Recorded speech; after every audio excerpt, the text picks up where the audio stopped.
Here we are entering Cahuita. Cahuita, very, very small town on the Caribbean coast of Costa Rica. Yep, we will take you through town and show you how we get to our beautiful cabin on Brigitte's ranch. From the direction that we approached from for this video, if you turn around and go back the other way, you're about 40 minutes south of Limon and about 30 minutes north of Puerto Viejo, which coincidentally is where we got our flat tire yesterday. And where we got our COVID test so we could come home. It's a very simple and quick process. We were very grateful for the staff there. They were very kind and welcoming.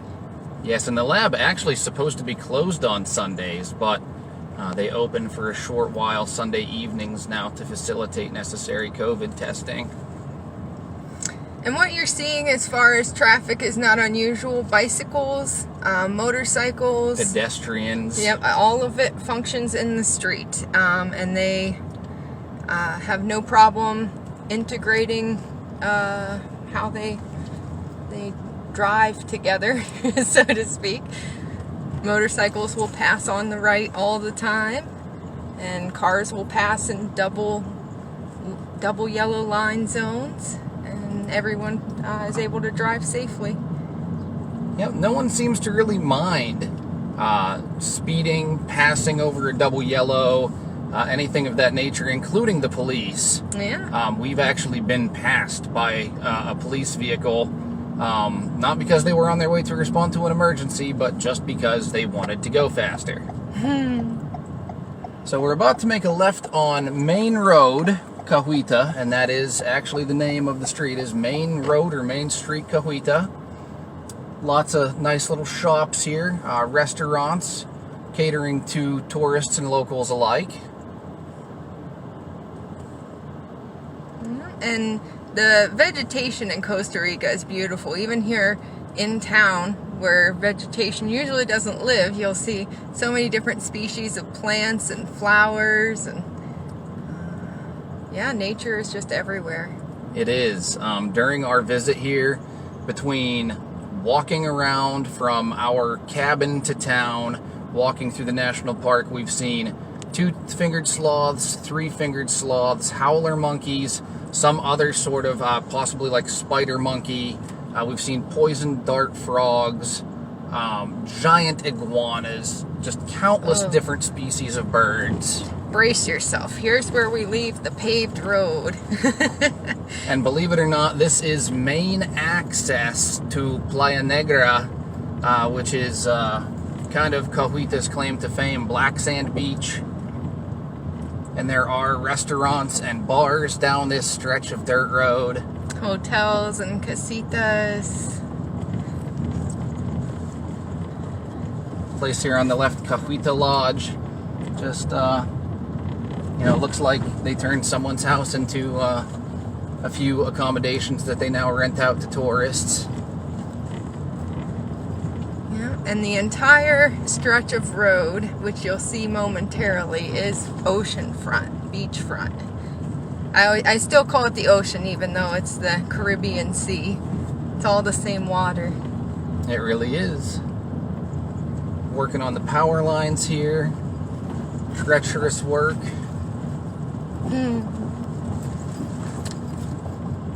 Oh, there is no smooth route of passage down this road. We've driven it a dozen times since we've been here, and have not found a good path to avoid the potholes. As you can see here, oh yeah, the water is not exceptionally smooth here at Playa Negra, but that just seems to be a thing on the Caribbean coast. Yesterday we drove south beyond Puerto Viejo to Punta Uva, which seems to be where the locals go to the beach, and the water was much more smooth, but still pretty choppy.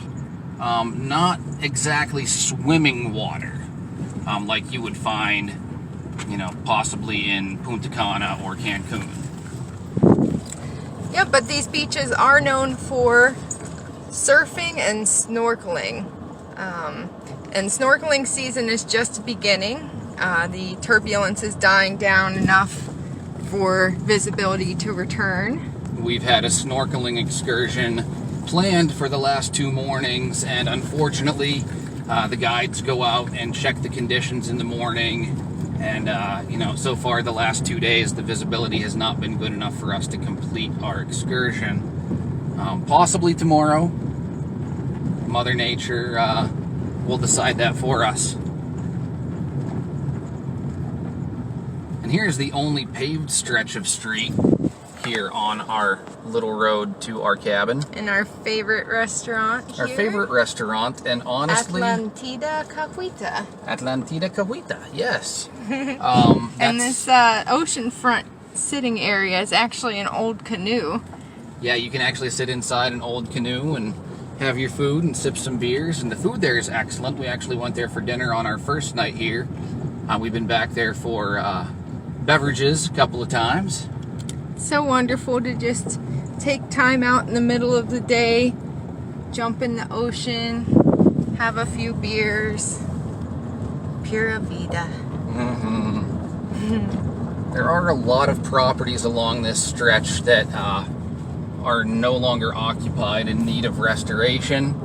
So if you're looking to invest, lots of property down here. Yeah, and tourism is coming back.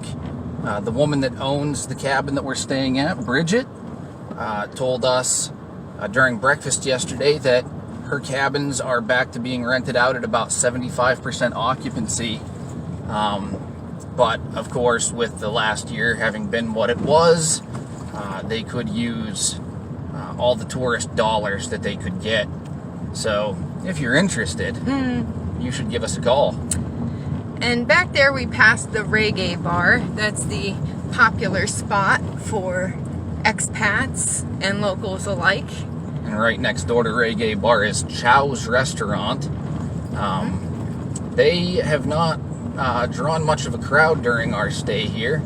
Not entirely certain why, but most nights, even when reggae bar and the other establishments here are relatively busy, Chow's has been relatively empty.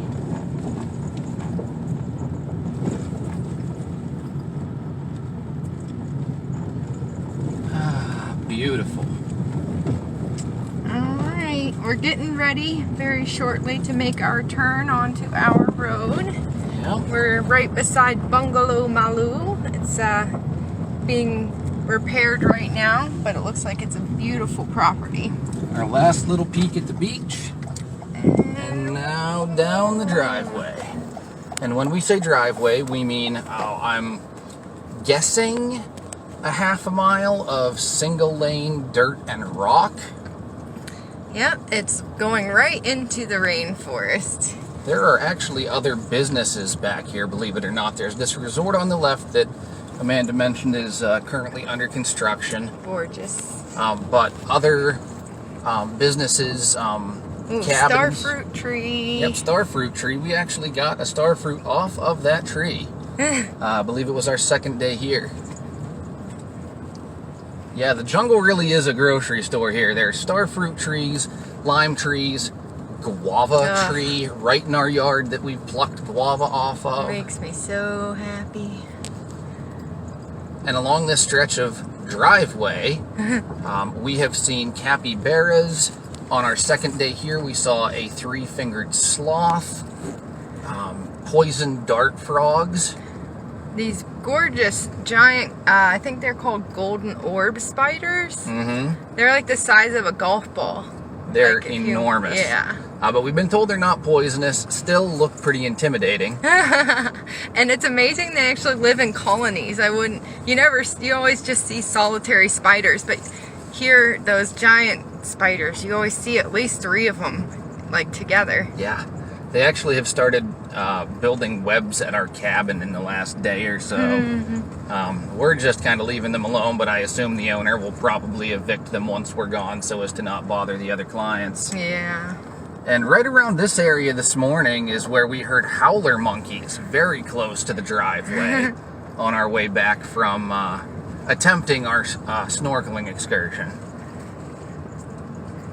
And here's the gate. Beyond this gate is private property owned by Brigette, who owns Brigette's Horse Ranch and cabins here in Cahuita. And she also has her own tourist agency. So later today we'll be doing a chocolate tour where we'll pick chocolate beans off the tree and make our own. And then we're going to do a night hike to see what kind of wildlife we see in the jungle after dark. And it appears Brigette is here visiting with the groundskeeper who has his own accommodations and lives here full time. Yeah, it's nice to know if we ever need anything, there's someone right down the road from us. And they have several dogs, a couple of whom they claim as their pets, the rest of which are just kind of like beach dogs that tag along. The beach dogs here are awesome. They're super friendly.